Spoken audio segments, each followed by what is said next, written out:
नवविवाहित पति अपनी पत्नी के इतने करीब था, फिर भी वो बेबस होकर उसे तड़पते हुए देखता रहा। एक एलियन राक्षस उसकी पत्नी पर भयानक प्रयोग कर रहा था। पति के हाथ पैर बंधे थे और वो गुस्से से कांप रहा था, लेकिन केवल देख सकता था कि राक्षस उसकी पत्नी के शरीर को खोखला कर रहा है। दर्द भरी चीख के साथ वो राख में बदल गई। दुख मनाने का मौका मिलने से पहले ही राक्षस भारी कदमों से बॉन्ड की ओर बढ़ा। उसने अपनी धातु की कलाई गार्ड उतारी और लेजर चाकू उठाकर बॉन्ड की कमर पर वार करने को तैयार हुआ। असहनीय दर्द ने बॉन्ड में जीवित रहने की अनोखी ताकत जगा दी। उसने राक्षस के चेहरे पर खरोंच मार दी, जिससे वो दर्द से चीख पड़ा। बॉन्ड मौके का फायदा उठाकर किसी तरह उठा, लेकिन गलती से वो धातु का गार्ड अपनी कलाई पर पहन लिया। राक्षस गुस्से से लाल हो रहा था। बॉन्ड बिना सोचे घायल शरीर को घसीटते हुए भागा और आखिरी पल में प्रयोगशाला से बच निकला, लेकिन तेज रोशनी और चक्कर ने उसे फिर से बेहोश कर दिया। जब बॉन्ड को होश आया, वो एक सुनसान गोबी रेगिस्तान में बैठा था। पेट का घाव और कलाई पर रहस्यमयी गार्ड देखकर वो हक्का बक्का रह गया। उसे हाल की त्रासदी याद नहीं थी। उसने पत्थर उठाकर गार्ड तोड़ने की कोशिश की, लेकिन नाकाम रहा। तभी पीछे से घोड़ों की टापों की आवाज आई। 3 काउबॉय जैसे बाउंटी हंटरों ने उसे घेर लिया, जिनके काठी पर डरावने इंडियन स्कैल्प्स लटक रहे थे। बॉन्ड की घबराहट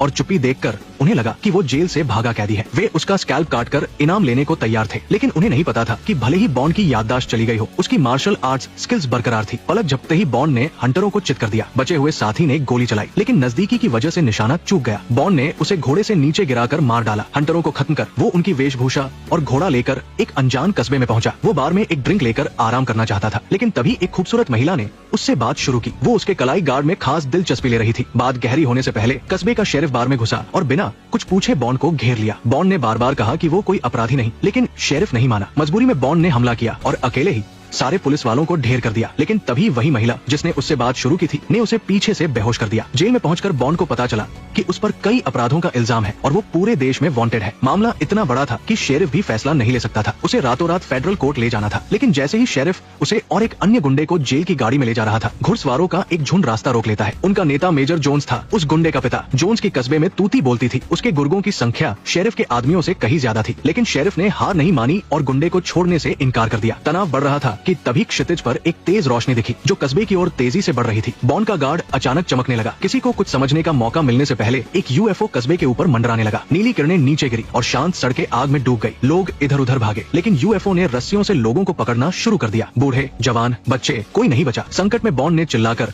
कहा कि वो सबको बचा सकता है। उसने गुंडे से हाथ बाहर निकालने को कहा। जैसे ही वो गाड़ी का दरवाजा तोड़ने लगा, गार्ड फिर सक्रिय हुआ। गार्ड का रूप बदल गया और उसमें एक ऐसी इमेज दिखी जो वस्तुओं को भेज सकती थी। बॉन्ड ने समझा कि ये मामूली चीज नहीं। उसने गार्ड को गाड़ी पर ताना और वो आसानी से टूट गई, लेकिन ऊपर मंडराते एलियन जहाजों को देखकर वो चुप नहीं रह सका। उसने गार्ड उठाया और उसकी जबरदस्त ताकत से एक जहाज को निशाना बनाया। जहाज टुकड़े टुकड़े होकर कस्बे के बीचों बीच गिर पड़ा। धूल छंटने पर लोग डरते डरते यूएफओ के पास गए। उसका अजीब ढांचा देखकर मेजर जोन्स भी हैरान था। सिर्फ एक बात पक्की थी, ये तकनीक धरती की नहीं थी। तभी पास के घर से एक भयानक चीख सुनाई दी। लोग हथियार लेकर आवाज की ओर दौड़े, लेकिन देर हो चुकी थी। राक्षस खिड़की तोड़कर भाग गया, पीछे सिर्फ एक विशाल पैर का निशान और हरे रंग का खून छोड़कर। इस हमले में ज्यादातर लोग राक्षसों के हाथ लग गए। अपने प्रियजनों को बचाने के लिए कस्बे वालों ने एकजुट होकर राक्षस के निशानों का पीछा करने का फैसला किया, लेकिन अकेले चलने वाला बॉन्ड उनके साथ नहीं गया। अपनी धुंधली यादों के सहारे वो अपने पुराने घर पहुंचा। दरवाजा खोलते ही टूटी फूटी यादें दिमाग में उभरी। उसे याद आया कि उस दिन वो घर लौटा था। अपने बैग से कुछ अजीब सोने के सिक्के निकाले थे और पत्नी के साथ